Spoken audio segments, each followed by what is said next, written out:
One of the complaints that we always heard was that the experience that our military members have doesn't get translated into civilian speak. We have a lot of very high-skilled employees that are coming back, and we need to be able to address and take advantage of their incredible experience that they have.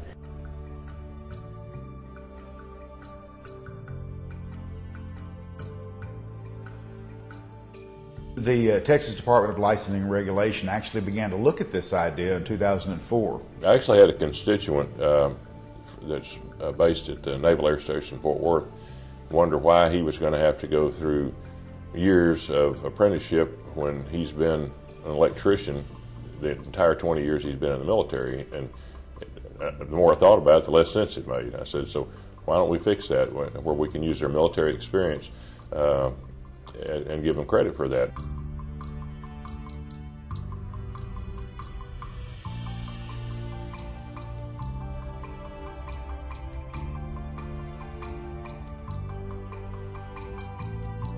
We understand that military spouses face challenges because of either their husbands or their wife's service to our country. And because of being deployed and being moved around, the state of Texas realizes the burden that put on spouses, and so a bill was passed to allow the Texas Department of Licensing and Regulation to expedite and in some cases waive an exam requirement if they have met all the things necessary to be licensed in Texas. I wanted to publicly thank the efforts of TDLR members. That bill was passed, and of course the effective date was September 1st of 2011, and Mr. Coons and his team had everything in place, didn't lose a step, and so I want to thank you. That was one of the models that has spurred other states.